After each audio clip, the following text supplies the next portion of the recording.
तो हमने अपने जीवन में किसको स्थान दिया है? हमने अपने जीवन में सबसे पहला स्थान दिया है टेंशन को, तनाव को। छोटी छोटी बातों में टेंशन हो जाता है। किसी ने कुछ कह दिया तो टेंशन हो गया, किसी ने कोई कमेंट दे दी तो बस सोचते रहेंगे, इतना टेंशन हो गया। जीवन में कोई घटना आई, टेंशन हो गया। अब टेंशन और खुशी दोनों का क्या कहें, तालमेल नहीं है, प्रीत नहीं है। तो इसलिए जब टेंशन हमारे जीवन में आ जाता तो खुशी दूर हो जाती है। दूसरा हमने स्थान दिया है अभिमान को।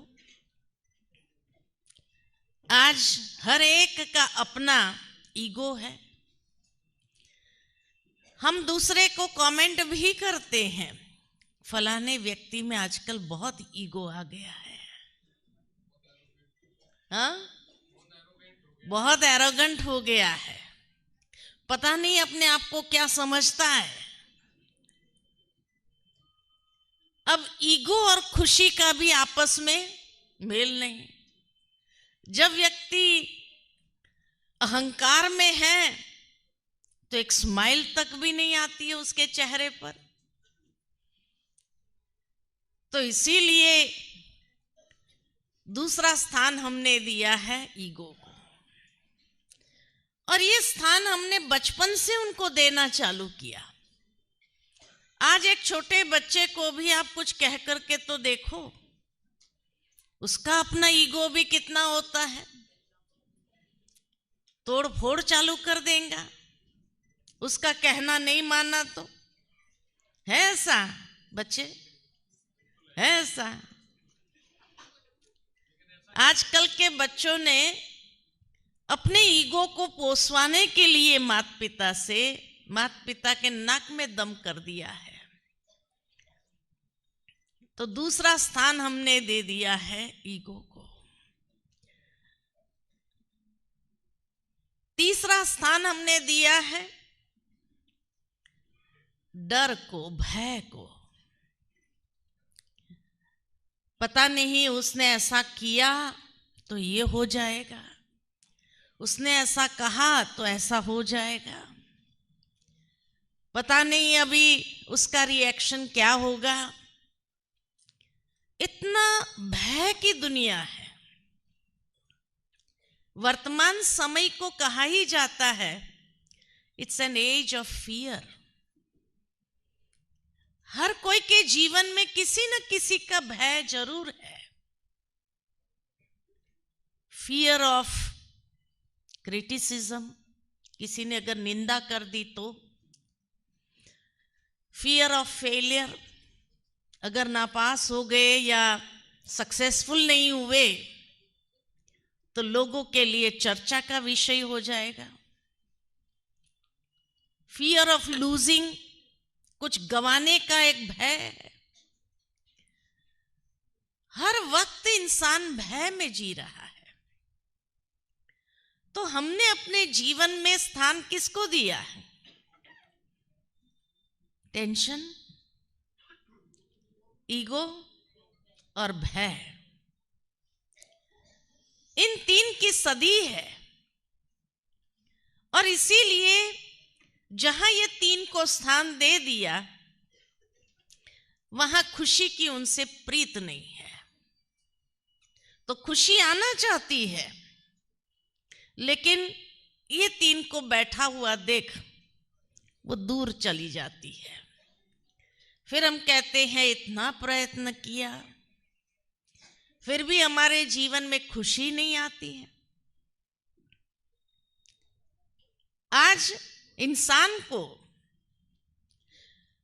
खुशी का अनुभव करने के लिए भी लाफिंग क्लब्स ज्वाइन करना पड़ता है, बगीचे में जाके हंसना पड़ता है। घर में वो हंस नहीं पाते हैं। घर में अगर मुस्कुरा भी दिए तो तो सबसे पहले तो घर वाले ही पूछते हैं क्या बात है, क्या बात है, क्यों इतना मुस्कुरा रहे हो। और अगर हम कारण बताना नहीं चाहते हैं और हमने कह दिया कि बस ऐसे ही क्यों, मुस्कुरा नहीं सकते हैं क्या, तो क्या कहते हैं, आर यू ओके, आप ठीक हो। How can you smile without a reason. तो मना मुस्कुराने की भी वजह चाहिए, बिना वजह हम मुस्कुरा नहीं सकते हैं। अगर बिना वजह मुस्कुरा दिया तो लोग समझते ही इज नॉट ओके, पता नहीं कुछ हो गया है ना। जबकि एक बच्चा, छोटा सा 6 महीने का बच्चा जब मुस्कुराता है तो सारे घर में क्या कर देता है, एक ऐसी खुशी की लहर फैला देता है कि उस मुस्कुराते हुए बच्चे को आप उठा लो, उस वक्त व्यक्ति अपना टेंशन भी भूल जाता है, टेंशन मुक्त कर देता है। और उस बच्चे से हमने कभी पूछा नहीं कि तेरी मुस्कुराने की वजह क्या है। लेकिन जैसे जैसे वो बच्चा बड़ा होने लगता है, धीरे धीरे मुस्कुराना भूल जाता है, सीरियस होने लगता है, और कभी कभी तो कुछ ज्यादा ही सीरियस हो जाता है, क्योंकि नेगेटिव थिंकिंग जितना बढ़ता है तो मुस्कुराना तो बहुत दूर की बात हो गई, खुशियां हमारे जीवन से बहुत दूर चली जाती है। आज एक व्यक्ति अगर मुस्कुराता हुआ चेहरा लेकर के ऑफिस में चला जाए तो सारा स्टाफ उसको देखते हुए इशारा करता है, क्या बात है, आज तो जो काम करवाना है करवा लो, बंदा खुश है, छुट्टियां पास हो जाएंगी, जो पास करवाना है करवा लो। लोग एडवांटेज लेना शुरू करते हैं, इसलिए भी व्यक्ति टाइट होकर के चलता है ताकि कोई उसका एडवांटेज न ले। कितना डर है हमें, कहीं कोई एडवांटेज ले लेगा तो, इसलिए सीरियस होकर के चलो। जबकि कई मोटिवेशनल स्पीकर्स भी ये कहते हैं और डॉक्टर्स भी कहते हैं कि एक स्माइल से कितने मसल्स हमारे रिलैक्स हो जाते हैं, 48 मसल्स रिलैक्स हो जाते हैं।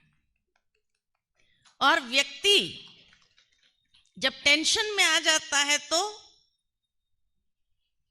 कितना टाइटनेस उन मसल्स में आ जाती है। तो जीवन के नेचुरल फिनोमेना अगर देखा जाए, खुशी है। बचपन से एक बच्चा जब मुस्कुराता है, खुश होता है, हंसता है किलकिला करके, सारे घर की ऊर्जा में एक परिवर्तन आ जाता है। इसीलिए तो मुस्कुराते हुए बच्चे सबको अच्छे लगते हैं। जो रोते हुए बच्चे हैं उनको क्या कहेंगे, भाई सारा दिन रोता ही रहता है।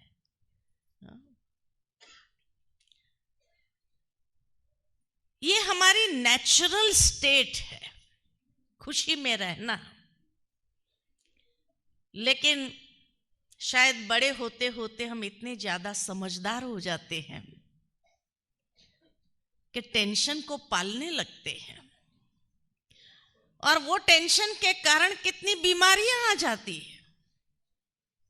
70% of the disease are due to psychosomatic reasons. वो सारी बीमारियों को हम पालने लगते हैं, और जितनी ज्यादा दवाई खाते हैं क्या कहेंगे, उतना VIP है। जितनी ज्यादा दवाइयां उतना बड़ा वीआईपी है वो, इतनी दवाइयां खाता है। क्यों न हम जीवन के अंदर पुनः मुस्कुराना सीख ले और ये सारी दवाइयों से भी मुक्त हो जाएंगे। तो खुशी को एक अवसर तो दे दो जीवन में आने का। देखो वो कैसे आपकी लाइफ को बदल देता है, कितनी सुंदर जीवन हो जाती है। एक बहुत सुंदर कहानी याद आती है कि एक बार 3 बुजुर्ग थे, जा रहे थे कहीं पैदल पैदल, अचानक बर्फ गिरने लगी। तो तीनों बुजुर्ग ने सोचा कि ये बस स्टॉप जो है वहां पर ठहर जाते हैं, जब तक ये बर्फ रुक जाए वहीं बैठते हैं। तो बस स्टॉप में चले गए। उस बस स्टॉप के सामने एक बंगला था और उस बंगले की मालकिन जो थी, शाम हो गई थी तो सोचा खिड़की पर्दे सब बंद कर दूं, बर्फ भी गिरने लगी है। तो वो खिड़की पर्दे बंद कर रही थी कि अचानक उसकी नजर सामने बस स्टॉप पर गई और 3 बुजुर्गों को देखा। तो ये बर्फ कब गिरना बंद होगी, तब तक ये लोग ऐसे ही ठंडी में ये होते रहेंगे। तो वो आकर के उसका परिवार जब बैठा था डाइनिंग टेबल पर भोजन के लिए, तो वो आकर सुनाती है कि सामने बस स्टॉप पर 3 बुजुर्ग बैठे हैं। अब बर्फ पता नहीं कब रुकेगी और उनको कहाँ जाना होगा, अंधेरा होने लगा है। तो उसके पति ने कहा एक काम करो, वो तीनों बुजुर्गों को बुला लो, हमारे गराज जो है वहां उनका बिस्तर लगा दो, हीटिंग लगा दो ताकि वो गर्म रहे, कल सुबह निकल जाएंगे जहां जाना होगा। तो महिला बाहर आती है, आगे का दरवाजा खोल करके वो तीनों बुजुर्ग को बुलाती है कि आप आओ और हमारे गराज में आप विश्राम कर सकते हैं, ठंडी से अपना बचाव कर सकते हैं। तो वो तीनों बुजुर्ग ने कहा कि हम में से कोई एक आ सकता है, तीनों नहीं आ सकते हैं। आप पहले अपने परिवार वालों से पूछ लो वो किसका आवाहन करना चाहते हैं। बड़ा विचित्र सा लगा कि तीनों में से एक ही आ सकते हैं, ऐसा क्यों? तो कहा हम तीनों एक स्थान पर नहीं जाते हैं, तो आपके परिवार वालों से पूछ लो। तो महिला ने कहा आपका परिचय? तो एक ने कहा मैं स्वास्थ्य हूं, हेल्थ, और इसीलिए मैं जहां जाता हूं वहां सब स्वस्थ हो जाते हैं। दूसरे ने कहा मैं संपत्ति हूं, वेल्थ हूं, जहां जाता हूं वेल्थ आ जाती है। और तीसरे ने कहा मैं प्रेम हूं। आप अपने परिवार वालों से पूछो वो किसको अपने घर में स्थान देना चाहते हैं, स्वास्थ्य को, संपत्ति को या प्रेम को।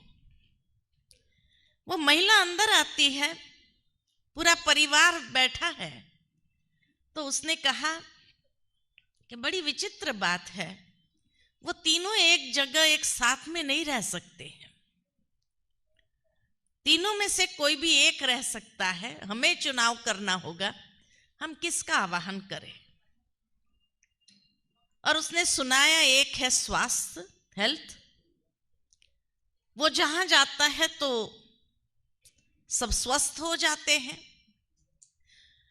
दूसरा है वेल्थ, संपत्ति, वो जहां जाता है वहां मालामाल होने लगते हैं, भरपूर होने लगते हैं संपत्ति से।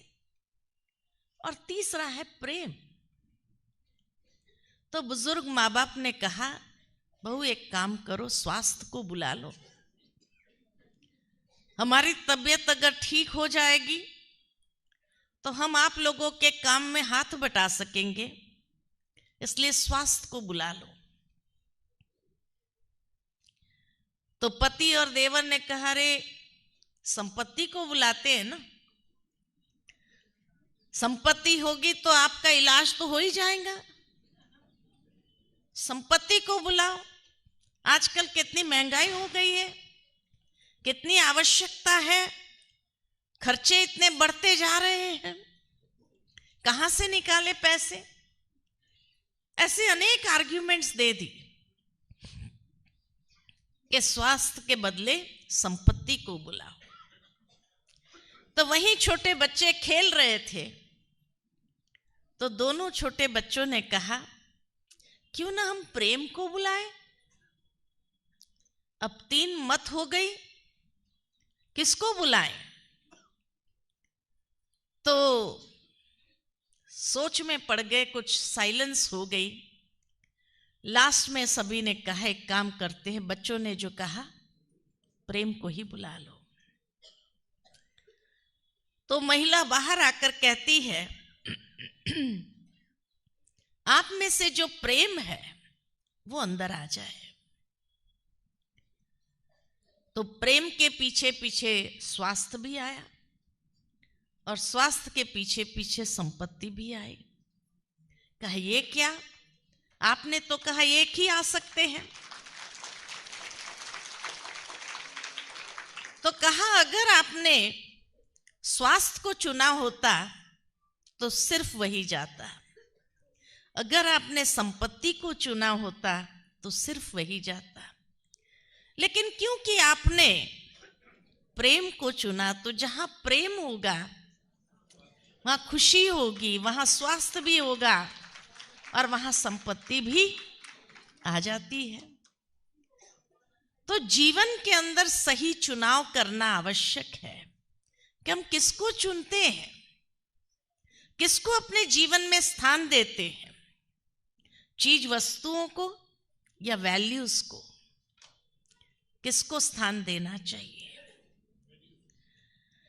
और आज लोग वैल्यूज से दूर होते जा रहे हैं, सोचते हैं कि अरे वैल्यूज क्या काम के, धन संपत्ति होगी, ये होगा वो होगा, साधन होंगे, सुविधा होगी, यही तो खुशियां ले आएगा। लेकिन ये सब कुछ आ जाने के बाद भी अगर देखो, खुशी कहाँ आती है। इसलिए आवश्यकता है कि वैल्यूज को हम अपने जीवन के अंदर स्थान दें, सही चुनाव करें। जीवन में खुशियों का अनुभव करने के लिए कुछ सिद्धांतों को समझना आवश्यक है और कहां हम उलझे हुए हैं उसको जानने की जरूरत है। कहां उलझे हुए हैं, कोई देखो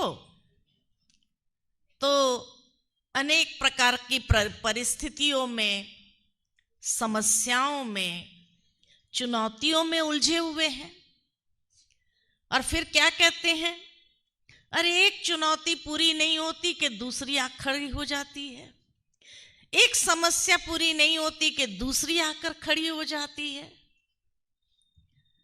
माना इतना हम उलझे हुए हैं और इसलिए आज मानव जीवन के अंदर अनुभव कर रहा है जैसे जीवन का ग्राफ क्या हो रहा है, इतना फ्लक्चुएट हो रहा है, इतना ऊपर नीचे हो रहा है। फिर कहते हैं उतार चढ़ाव। ये तो जीवन में आएगा ही। उतार चढ़ाव ये तो चलता ही रहेगा। अब ये उतार चढ़ाव में खुशी कहाँ से होगी? ऊपर जाते हैं तो खुशी होगी, नीचे उतरते हैं तो दुखी हो जाते हैं। किसी डॉक्टर से बात हो रही थी हमारी, उसने बहुत अच्छी एक बात सुनाई और कहा कि जीवन में उतार चढ़ाव आना ये तो अच्छी बात है। देखो पॉजिटिव एंगल, आज सवेरे जो हमने देखी बात, तो पॉजिटिव दृष्टिकोण किसको कहा जाता है? तो कहा उतार चढ़ाव आना ये तो अच्छी बात है, अच्छी निशानी है। हमने कहा कैसे? तो उसने बताया,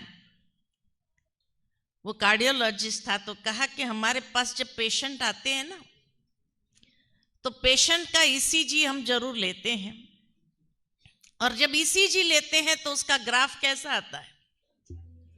ऊपर नीचे ऊपर नीचे ऊपर नीचे। और जब ऊपर नीचे एक रिदम में आता है तो हम कहते स्वस्थ है ना, जिंदा है। अगर सीधी लाइन आ जाए तो खत्म। तो लाइफ में ये परिस्थिति, समस्या, ये चुनौतियां आना, ये उतार चढ़ाव आना, माना आप जिंदा है। अगर ये परिस्थिति ना आए, ये समस्या ना आए, सीधी लाइन आ जाए तो जीवन में भी क्या हो जाएगा? अंत हो जाएगा।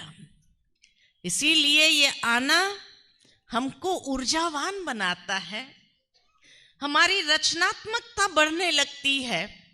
जैसे ही कोई परिस्थिति आती है, कोई बात आती है, हमारा माइंड क्रिएटिव होने लगता है और क्रिएटिव आइडियाज आते हैं कि कैसे उसको सुलझाया जाए, और फिर उसको ठीक करते हुए हम जीवन में आगे बढ़ते जाते हैं।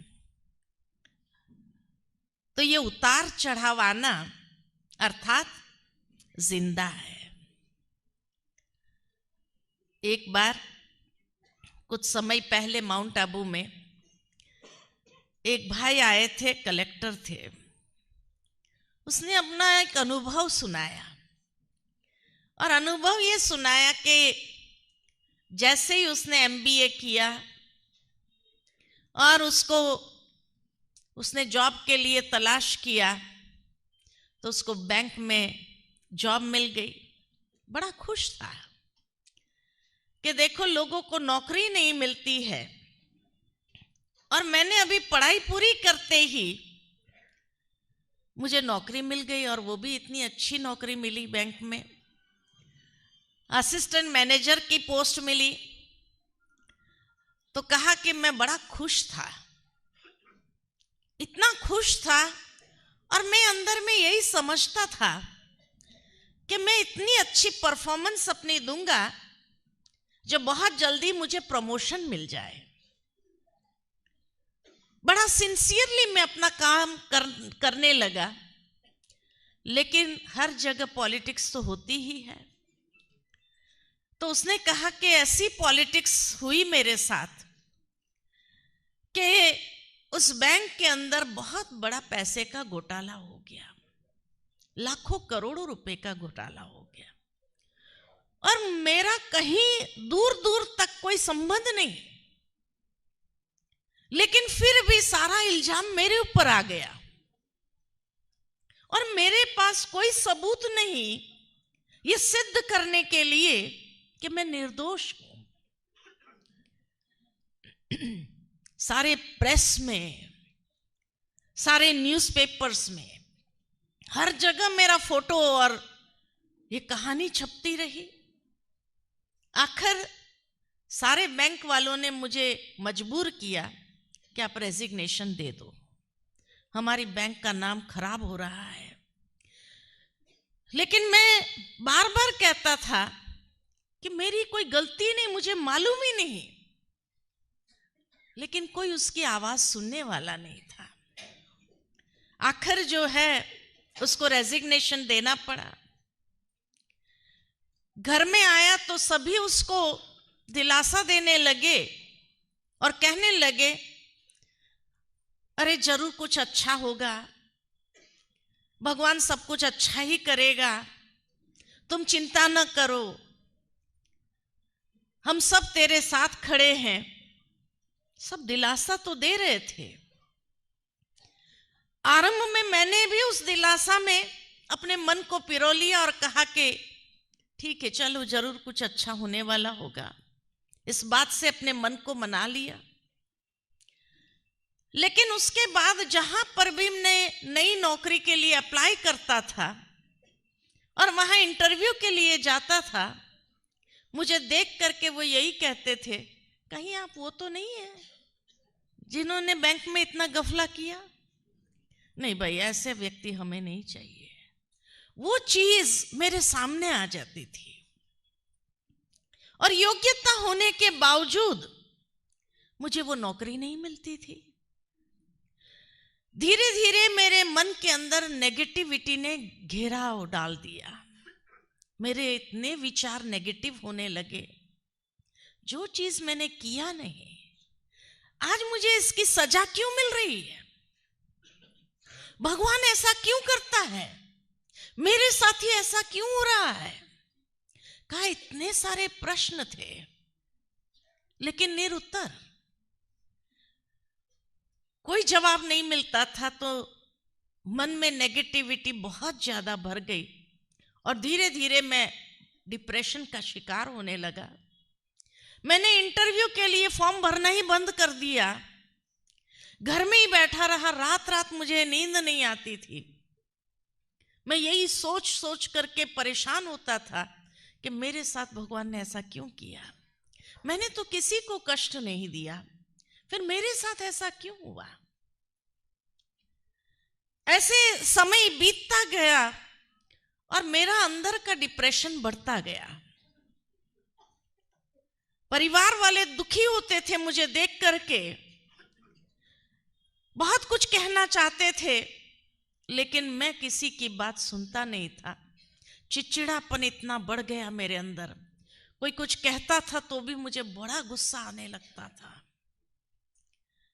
कहा मैं यही सोच करके परेशान हो रहा था।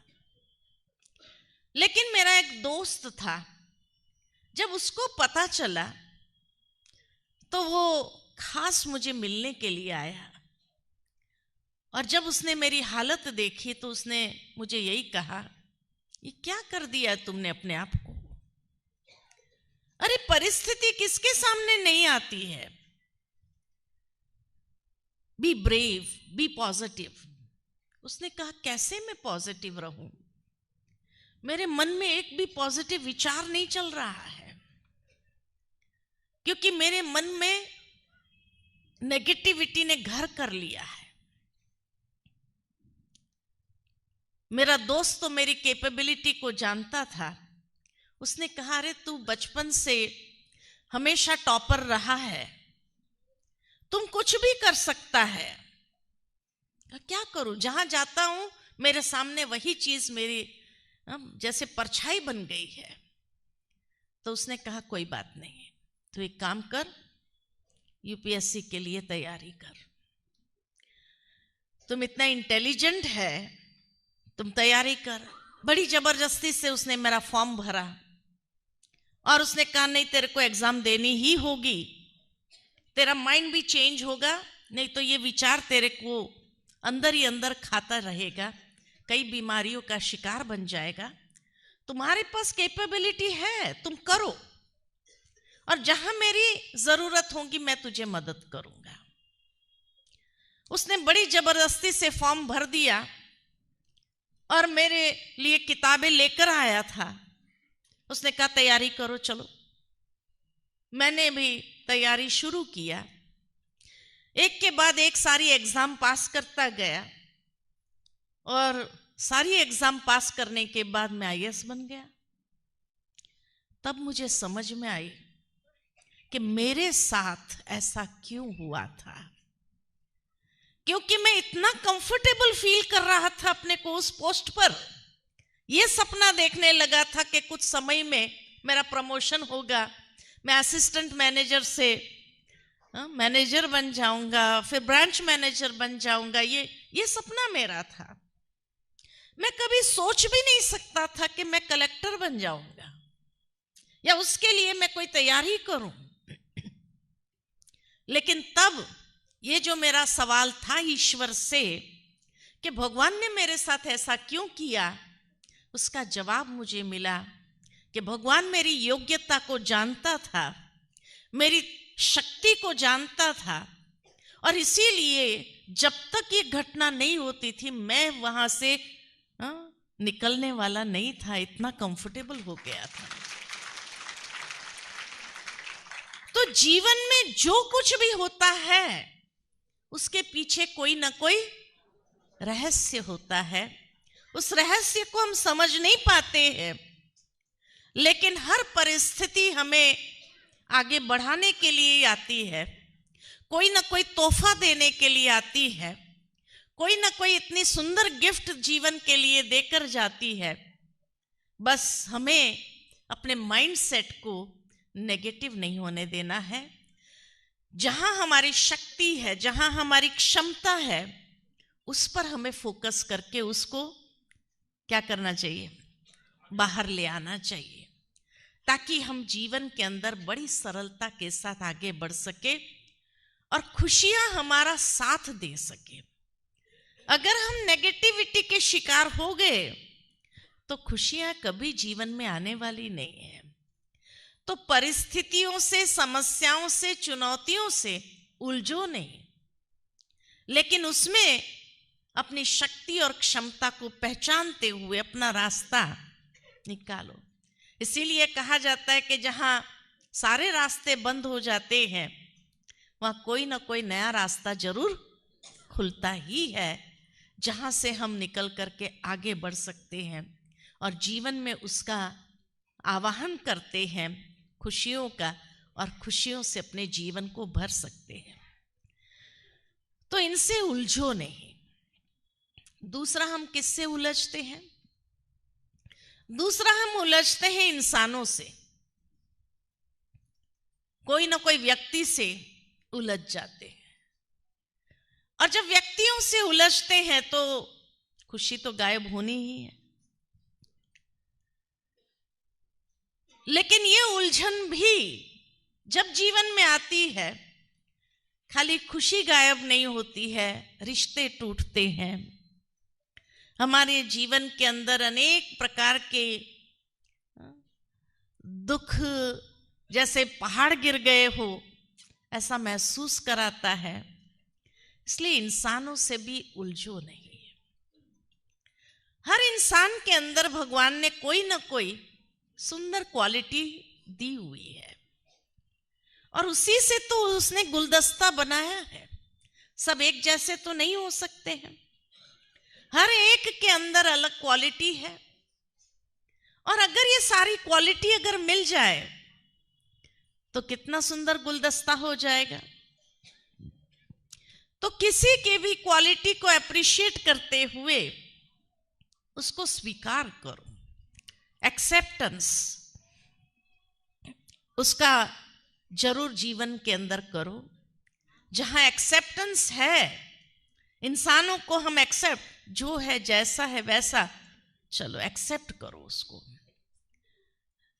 हर कोई हमारी तरह तो नहीं हो सकता है, या हमारे चाहने के हिसाब से तो नहीं चल सकता है, लेकिन उसके अंदर की सुंदरता कुछ और होगी।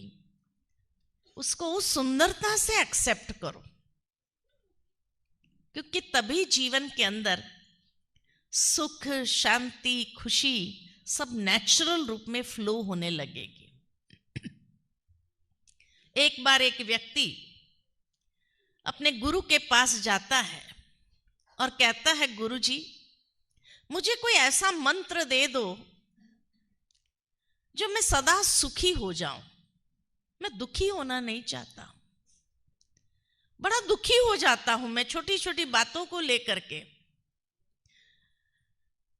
हमारी भी शायद यही हालत है, छोटी छोटी बातों को लेकर दुखी हो जाते हैं हम और खुशियों को गायब कर देते हैं।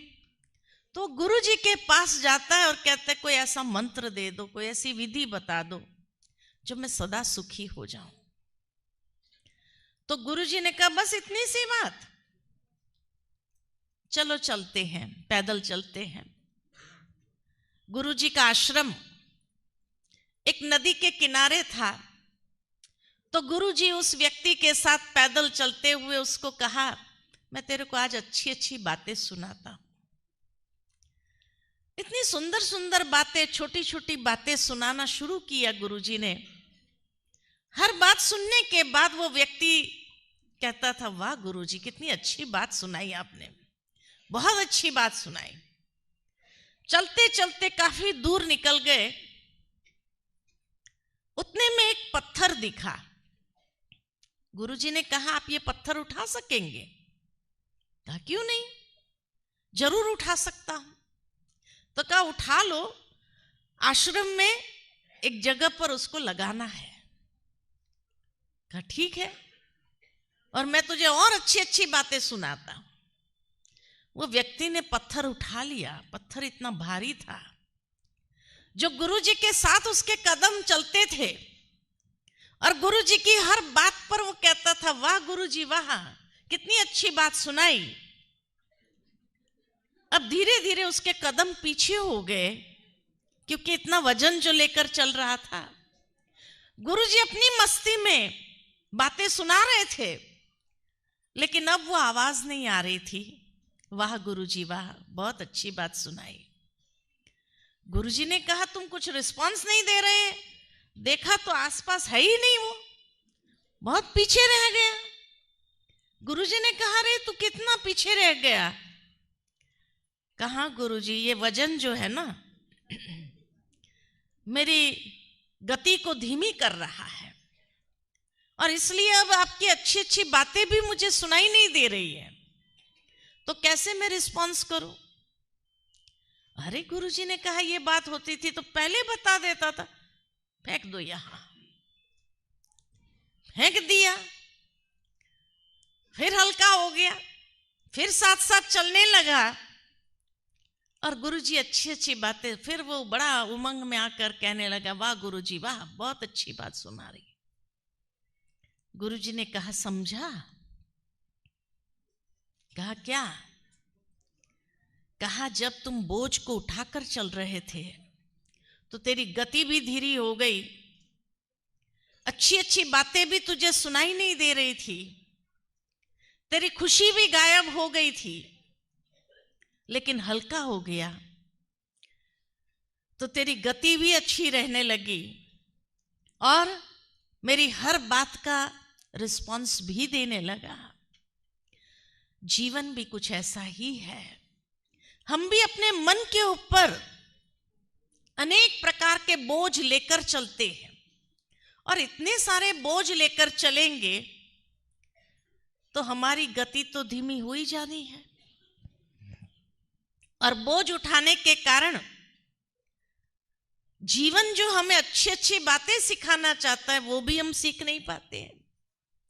वाह जिंदगी वाह ये भी नहीं कह पा रहे हैं, और जिंदगी के प्रति हमेशा हमारी कंप्लेन, क्या करें मेरी लाइफ में ये है ही नहीं, जो है उसको अप्रिशिएट नहीं कर पा रहे हैं, लेकिन जो नहीं है उसके लिए हमारी शिकायत जरूर है, और ईश्वर से शिकायत करते हैं भगवान आपने मुझे तो ये दिया ही नहीं, मेरे पड़ोसी को इतना अच्छा ये दिया, मुझे देने समय आप बिजी हो गए थे क्या? भगवान को भी शिकायत, भगवान के लिए भी शिकायत। लेकिन भगवान कहते हैं तुम अपने मन को हल्का कर दो, अपनी पात्रता को बढ़ाओ। जितनी पात्रता बढ़ेगी, मन हल्का होगा, खुशनुमा होगा, उतना जीवन का स्वरूप ही कुछ और होगा। तो आज से क्या करेंगे? इंसानों से उलझने के बजाय क्या करो? उनकी जो बातें हैं छोड़ दो। हर एक के अंदर कमियां भी है तो हर एक के अंदर अच्छाइयां भी है। उनकी अच्छाइयों को देखते हुए आगे बढ़े, उनकी अच्छाइयों को अप्रिशिएट करे, उसके साथ कदम में कदम मिलाकर चले। बाकी उसकी कमजोरियों का वर्णन करते जाएंगे, उसकी शिकायत करते जाएंगे तो एक दिन ऐसा आएगा कि हम भगवान की भी शिकायत करने लगेंगे और जीवन में कभी खुशियों का अनुभव नहीं कर पाएंगे। तो खुशियों को आने का अवसर तो दो, उलझो नहीं। तीसरा, हम किससे उलझे हुए हैं? किससे उलझे हुए हैं? आज हर एक के हाथ में एक खिलौना आ गया है। हर एक के हाथ में ये खिलौने आ गए हैं और एक खिलौने में उलझे हुए हैं। परिवार के 4 सदस्य होंगे, साथ में बैठ के बात नहीं कर पाते हैं, उसी में उलझे हुए हैं, उसी में लगे हुए हैं। खुशी कहां से आएंगी? दूसरों को अच्छे अच्छे खुशी भरे मैसेजेस देंगे, कोई कार्टून्स भेजेंगे कि वो खुश हो जाएगा, लेकिन हम कब खुश होंगे? हम कब खुश होंगे? तो इसीलिए आवश्यकता है कि अभी जागृत हो जाए कि ये साधन जो है उसने काफी मनुष्य की खुशी, शांति, नींद सब कुछ छीन लिया है। छीन लिया है कि नहीं? रात में भी लोग लगे रहते हैं, कितना बज जाता है पता नहीं चलता है, और इसीलिए नींद भी पूरी नहीं हो पाती है। तो अब उससे थोड़ा उपवास करने की जरूरत है। लाइफ में जब किसी को कोई प्रॉब्लम आती है तो क्या कहते हैं? उपवास करो, है ना, फास्ट करो। नेचर केयर में जाएंगे अपनी हेल्थ के लिए तो वहां पर भी फास्ट करवाते हैं, उपवास करो तो हेल्थ ठीक होने लगती है। ठीक इसी तरह अपने मन को पुनः खुशियों से भरने के लिए कहीं ना कहीं हमें हफ्ते में एक दिन उपवास करना चाहिए। हाँ, ये गैजेट से उपवास करना चाहिए, नहीं करना चाहिए? करना चाहिए जरूर। कौन करने के लिए तैयार है? पक्का? सच्ची बोल रहे?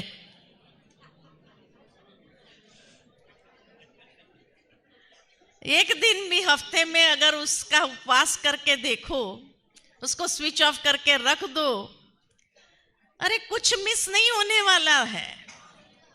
जीवन में जब ये नहीं था ना, तभी भी जीवन बहुत अच्छा चलता था। लेकिन आजकल तो लोगों ने ऐसे ऐसे मोबाइल भी बनाए हैं, वाटरप्रूफ के, शावर के नीचे भी आप बात कर सकते हैं। बात, अरे भाई, जहां शांति से अपनी क्रिया करनी हो वहां तो शांति रखो।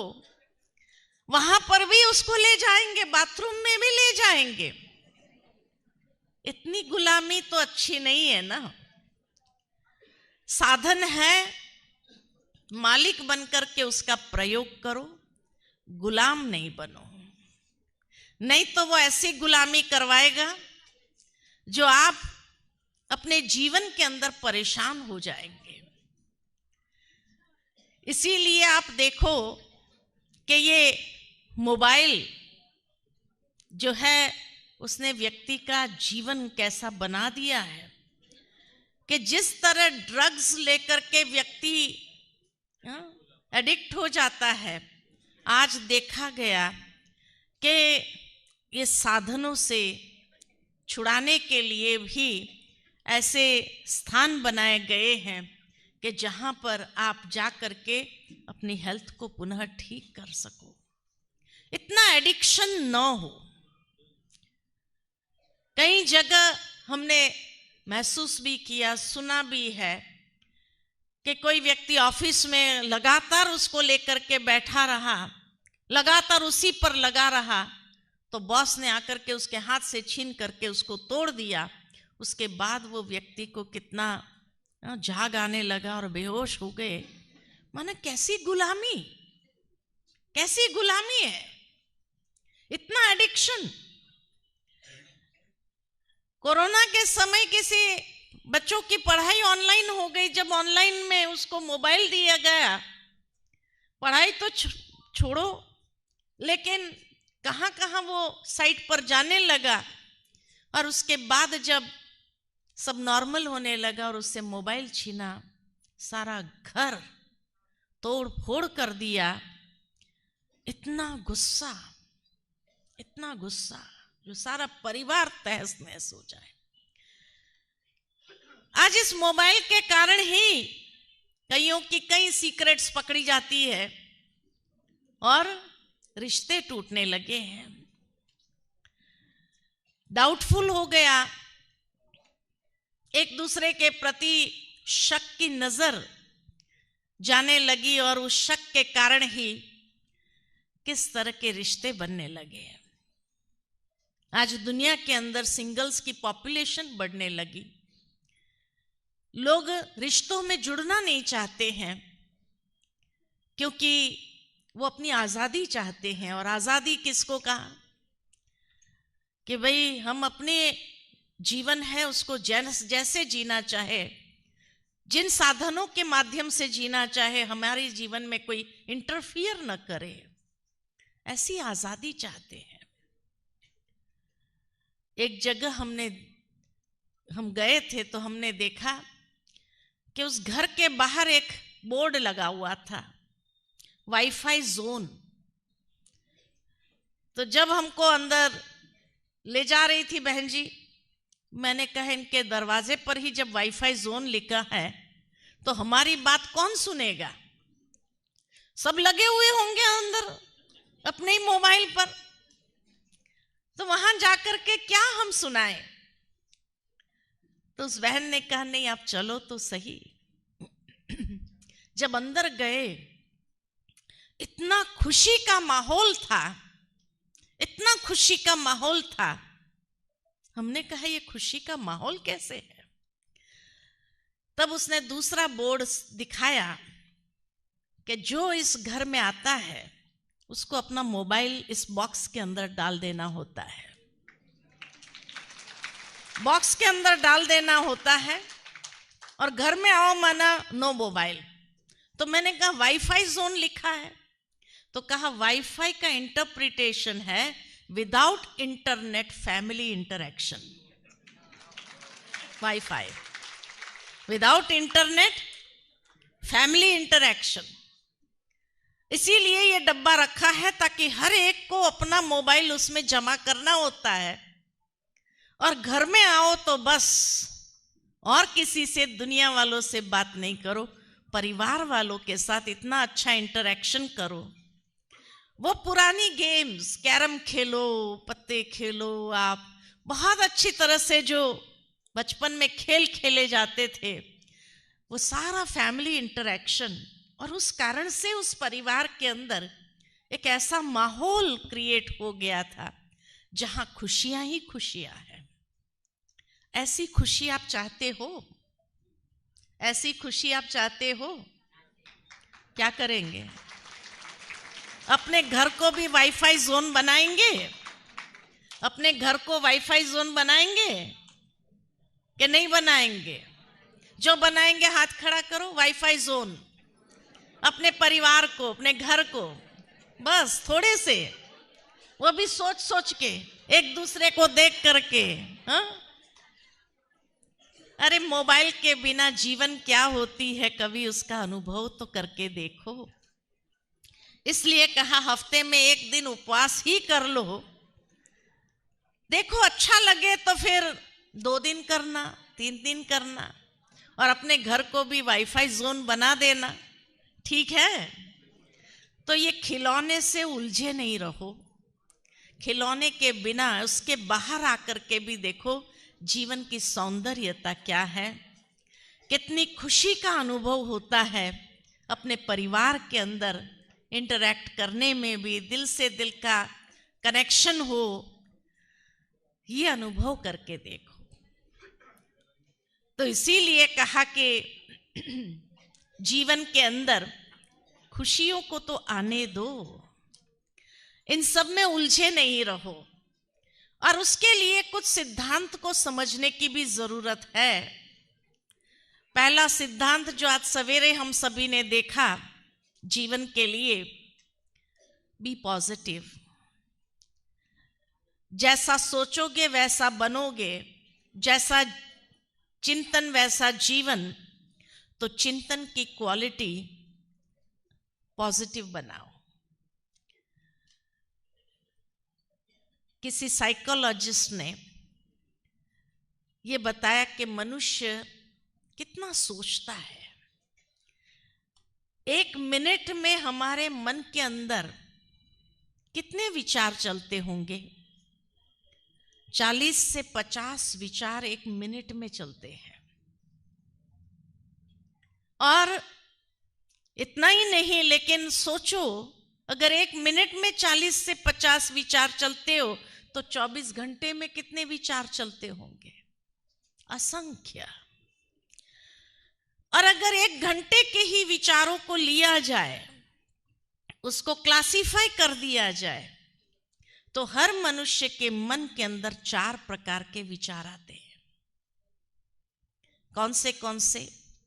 सबसे पहले प्रकार के विचार आते हैं पॉजिटिव थॉट्स, अच्छे विचार, वैल्यू बेस्ड थॉट्स, मूल्यों के आधार पर। दूसरे प्रकार के विचार है जिसको कहते हैं नेगेटिव थॉट्स, बुरे विचार, जो कोई ना कोई बुराइयों को लेकर के हैं, अशुद्धियों को लेकर के हैं, स्वार्थ को लेकर के हैं, नेगेटिव थॉट्स। तीसरे प्रकार के विचार है आवश्यक विचार। आज यहां जाना है, ये व्यक्ति को मिलना है, ये कार्य करना है, ये काम कराना है, कर्म से संबंधित विचार। और चौथे प्रकार के विचार है फालतू विचार।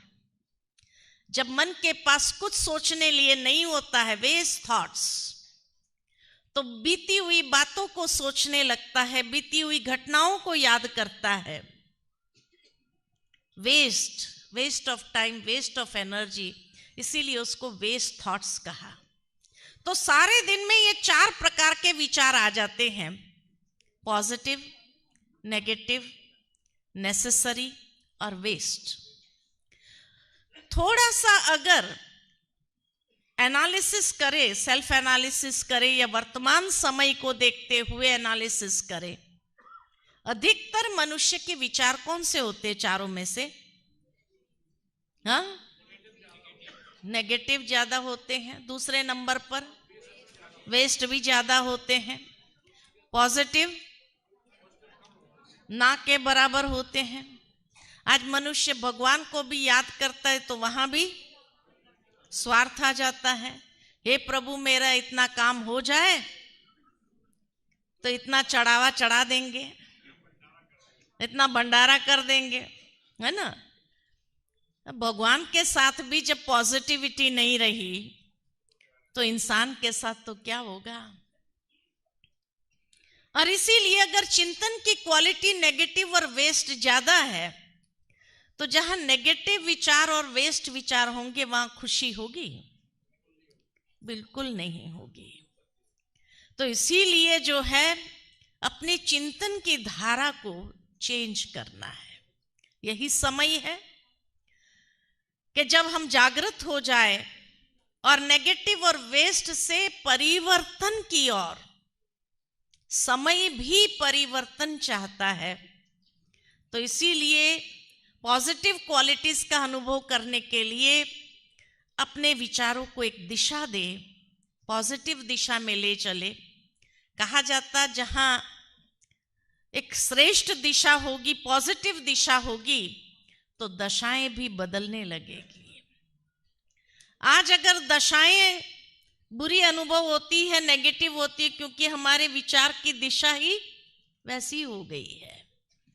इसलिए विचारों को एक श्रेष्ठ दिशा दो, सकारात्मक दिशा दो।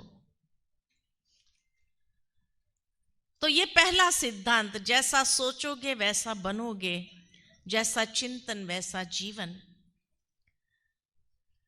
दूसरा सिद्धांत है, जो आप दूसरों को देंगे वही वापस आएगा, आज नहीं तो कल वापस आना जरूर है ना। इसलिए क्या दे रहे हैं उसके प्रति जागृत हो जाए। हम अच्छी चीज किसी को दे रहे हैं या बुरी चीज दे रहे हैं। अगर हम बुरी चीज दे रहे हैं तो वही वापस मुड़ करके आनी है। उसको कहा जाता है द बूमरैंग इफेक्ट। ऑस्ट्रेलिया के अंदर पशुओं को मारने का एक शस्त्र होता है जिसको कहते हैं बूमरैंग, और वो जब फेंकते हैं तो पशु को मार करके भी वो वापस खुद के पास ही आ जाता है, ऐसा वो शस्त्र होता है। तो इसीलिए जीवन के अंदर जो भी आप दूसरों को देंगे वो वापस आपके पास आना जरूर है, आप चाहो या न चाहो वो आएगा जरूर। तो क्या दे रहे हैं? इसलिए कहा जाता है कि संसार के अंदर हर चीज दे रही है ना। प्रकृति के पांचों तत्व दे रहे हैं। इतना ही नहीं, लेकिन मनुष्य की बनाई हुई चीजें भी दे रही है। आप जिस कुर्सी पर बैठे, कुर्सी आराम दे रही है, ये लाइट दे रही है, ये माइक दे रहा है, हर चीज तो दे रही है, इंसान की बनाई हुई है। एक मनुष्य है जो ले रहा है, ले रहा है, ले रहा है, और उसमें देना चाहिए मुझे भी वो भूल गया है। तो जो दे रहा है उसको कहा जाता देवता, और जो ले रहा है उसको कहा जाता लेवता। सुख किस में है? देवता बनने में, लेवता बनने में। दे करके तो देखो कितना अच्छा लगता है, कितनी अच्छी फीलिंग आती है।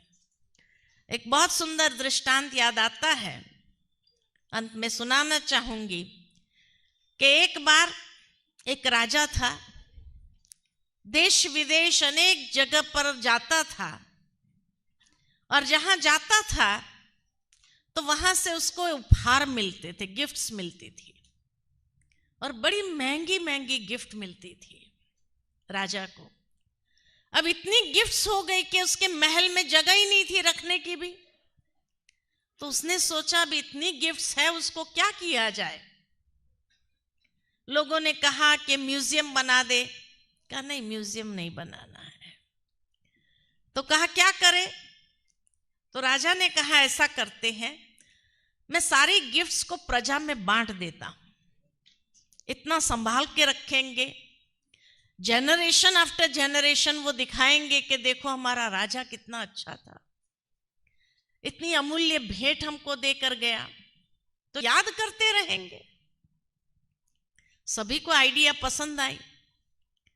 तो एक दिन ऐलान किया कि भाई संडे के दिन राजा जो है अपने अमूल्य उपहार बांटेंगे, जिसको भी चाहिए वो लाइन लगा दे। तो सुबह से देखा इतनी लंबी लाइन लग गई थी। गिफ्ट्स किसको नहीं चाहिए? हर एक को चाहिए। और जैसे आते थे तो राजा जब गिफ्ट देता था तो लेने वाले के मुख से क्या निकलता था? कोई ना कोई दुआएं निकलती थी। भगवान आपको लंबी आयु दे, भगवान आपको सदा प्रसन्न रखे, सदा आप ऐसे ही सबकी सेवा करते रहो। खूब अच्छी अच्छी दुआओं के शब्द मिलते थे, जिसको सुन करके राजा को बड़ा सुकून मिलता था, और एक ऐसी प्रसन्नता उसके चेहरे पर छा जाती थी। अब उस लाइन में एक फकीर था।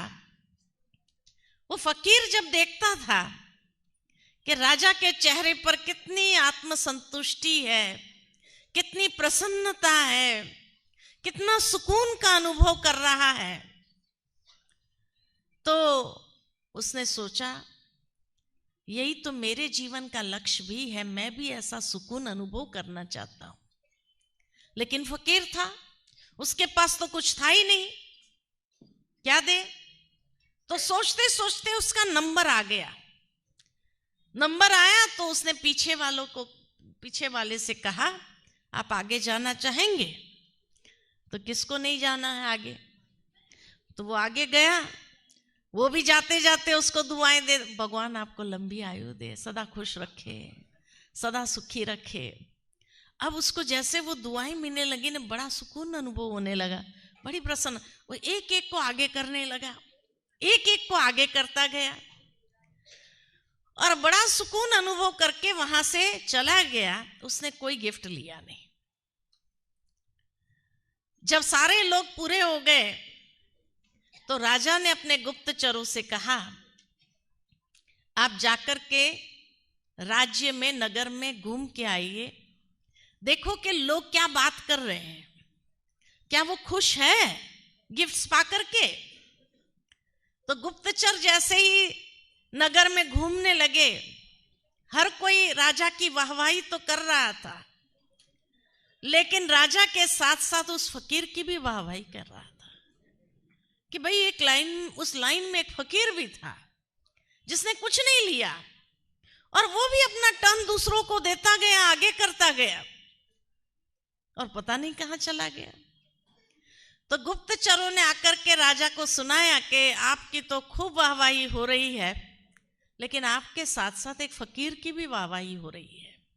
तो उसने क्या दिया कि वो अपना टर्न देता रहा।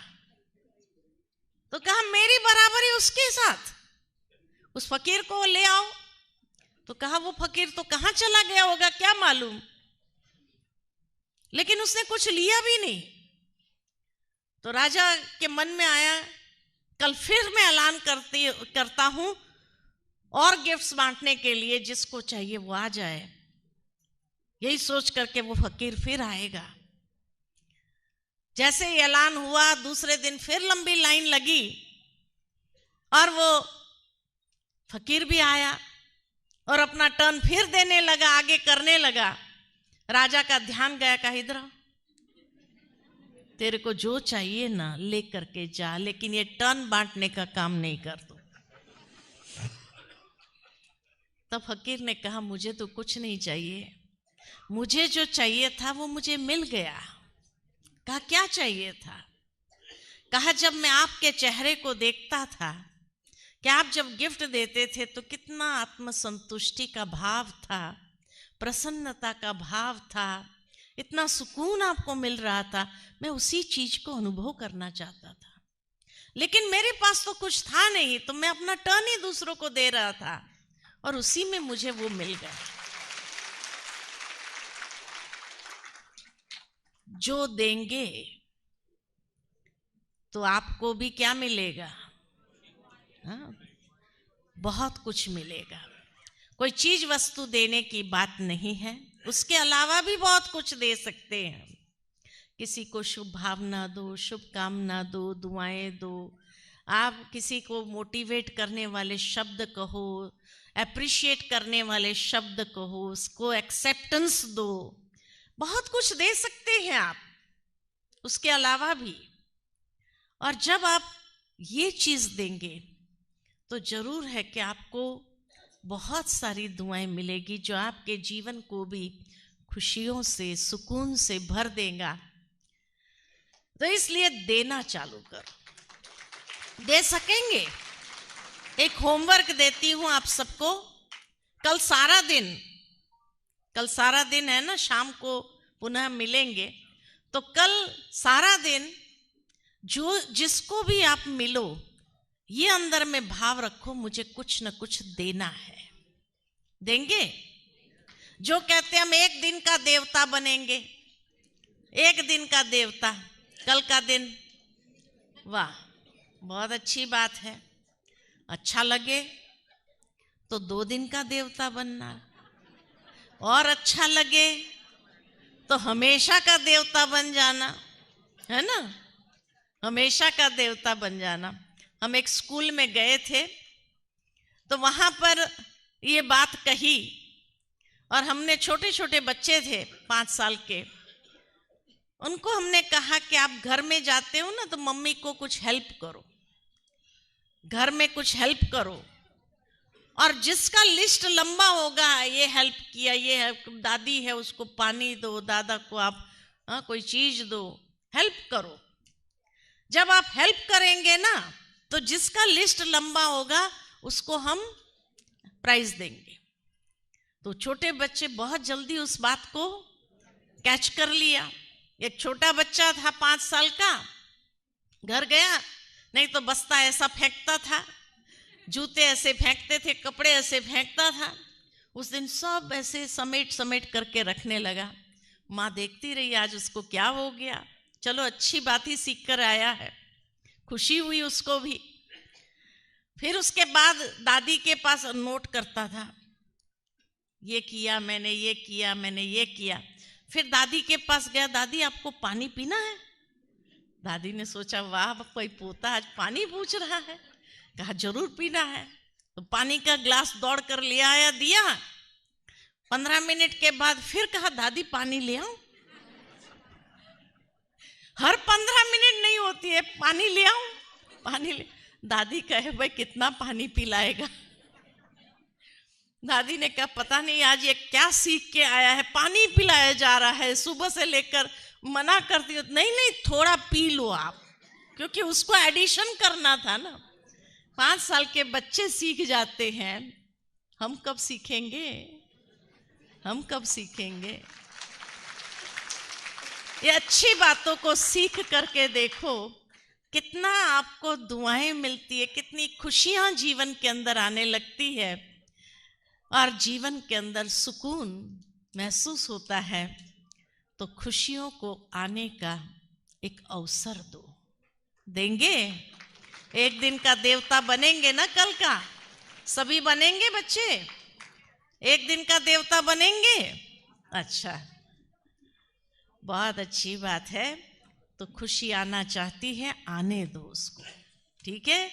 अपने जीवन के अंदर आप देखो कैसे टेंशन गायब होने लगता है, भय गायब होने लगता है, और अनेक प्रकार की नेगेटिविटी गायब होने लगती है, और कितना सुकून महसूस होने लगता है।